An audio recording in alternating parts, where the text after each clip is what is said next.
लगा हुआ है, सब फंसे हुए हैं।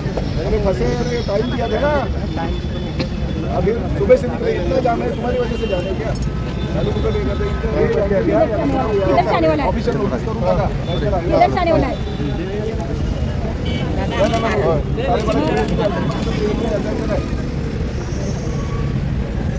वो ठीक है। आधा अभी ऐसा है, राधा विनोद शर्मा जी और मैं सुबह से हम मीरा भाईंदर शहर में जितने भी नाले हैं वो नाले देखते आ रहे थे। हमने नवघर में, हटकेश में, अलग अलग शहर के भागों में जाके नाले की जो परिस्थिति है वो देखी है। बहुत सारे नाले क्लीन हो गए, बहुत सारे नाले अभी तक थोड़ी उनको और क्लीनिंग, डीप क्लीनिंग करनी चाहिए, ऐसे इंस्ट्रक्शन कमिश्नर साहब ने दिए हैं। हम यहाँ पे आने के बाद कुछ यहाँ के स्थानीय महिलाओं ने हमें कहा कि ये जो नाला है उसको पैरेलल एक समांतर नाला होना चाहिए, ताकि हमारे घर में जो हर साल बारिश का पानी आता है उसकी वजह से हमें तकलीफ हो जाती है। तो वो भी इंस्ट्रक्शन कमिश्नर साहब ने दे दिए कि वो तुरंत जो निविदा प्रक्रिया हो गई वो हिसाब से ठेकेदार को वर्क ऑर्डर देके उसका भी काम चालू किया जाए। तो इसकी वजह से तकलीफ दूर हो जाएगी। नेशनल हाईवे अथॉरिटी के लोग हैं उनको भी हमने इंस्ट्रक्शन दिया, क्योंकि बीच में एक रिक्शा वहाँ पे पलटी हो गई थी, कुछ गाड़ियों में पानी आया था बारिश के दरमियान 19-20 तारीख मई को।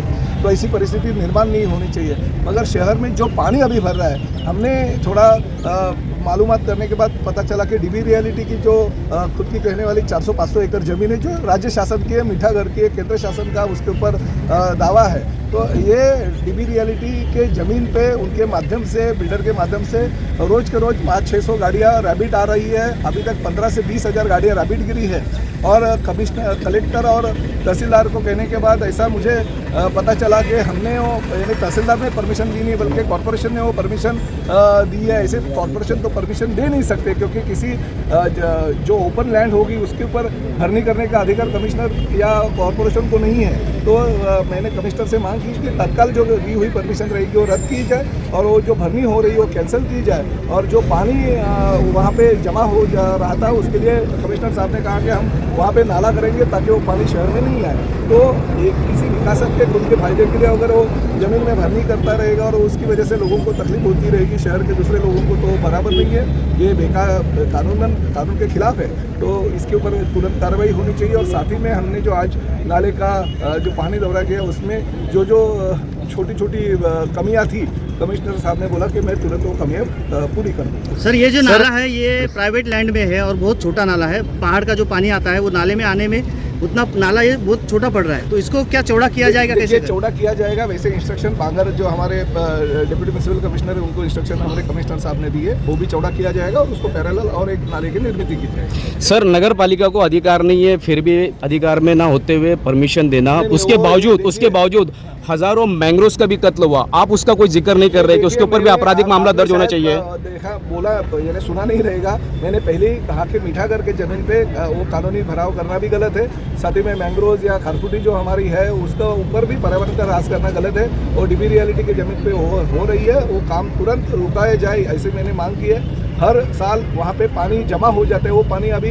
भरने की वजह से शहर में आना चालू हो जाएगा। तो वो जो परमिशन दी है कॉर्पोरेशन ने, अगर दी रहेगी, मुझे तो पता नहीं क्या दी है, ऐसे कॉर्पोरेशन परमिशन दे नहीं सकते, अगर दी रहेगी तो परमिशन तुरंत कैंसिल करके, क्योंकि हमारे राधा विनोद शर्मा जी के कार्यकाल में वो परमिशन नहीं दी है, पहले के कार्यकाल में दी है। तो जो परमिशन दी है वो तुरंत कैंसिल करके जो ज़मीन पे जो भरनी हो रही है वो बंद करने की मैंने राधा विनोद शर्मा जी जो कमिश्नर हमारे हैं उनको कहा है, तो उसके ऊपर कार्रवाई तुरंत होगी। सर, कमिश्नर भी मौजूद है। सदियों से नाले पे करोड़ों रुपया खर्च होता है, लेकिन पहली बारिश में पोल खुल जाती है नगर पालिका के काम की, घुटने इतना पानी जमा हो जाता है। हमारे अधिकारी, हमारे कर्मचारी पूरा दिन रात काम करते हैं, मगर काम करने के बावजूद किसी एक की वजह से, जैसे अभी इस बार वो डीबी रियलिटी के जो प्रॉपर्टी है वो करे हमारी है, उसमें जो भरनी हो रही है उसका पानी शहर में आ जाता है। कुछ ना कुछ जो बारिश आने का प्रमाण है वो बढ़ जाता है, उसकी वजह से तकलीफ होती है। तो ये तकलीफों की वजह से हमारे अधिकारी पीछे जाते हैं। मगर इस साल नहीं, ऐसा नहीं होगा,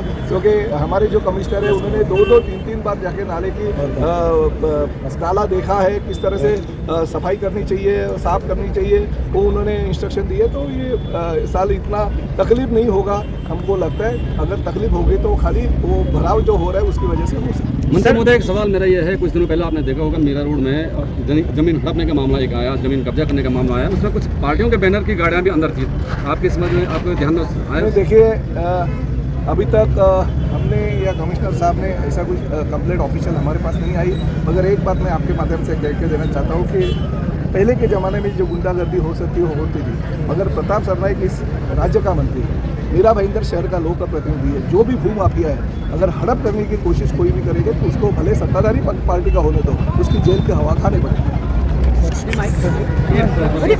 गेला 50 पिढ्या गेल्या तरी ते दरवर्षी देतात आम्हाला, दरवर्षी बुडतो तर कोण बघायला येते का मला इथे? काय वाटतं आज मंत्री साहेब आले, तुम्हाला वाटतं की आज यावर्षी तुमचं काम होईल? होईल मंत्री येऊन गेलेत म्हणजे होईल, तेवढं आश्वासन दिले ना आता मला. आता बघू यंदाचं वरीस काय ग मग. आम्ही दोन गोष्टींची मागणी तुमचं नाव सांगा. अलका पाटील. काय बोलणार तुम्ही या नाल्याबद्दल? नाल्यात आम्हाला आम्ही त्यांच्याकडे दोन गोष्टींची मागणी केली, एक नाल्याची आणि एक स्कायवॉकची. तुम्ही बघत असाल बघा आम्ही कसा रस्ता क्रॉस करायचा, छोट्या छोट्या मुलांना स्कूलमध्ये सोडायचं असलं एका जागेवर तुम्ही 10 मिनिटं उभे राहाल तर त्या साईडला जा. आम्ही त्यांना दोन गोष्टीची मागणी केली की आम्हाला ह्या दोन गोष्टींची सुविधा करून द्या. तुमचा काय त्रास आहे नाल्याचा? नाल्याचा त्रास जो आम्हाला होते ना तो तुम्ही पावसात येऊन बघा, हे पाणी भरताना तेव्हा तुम्हाला समजेल.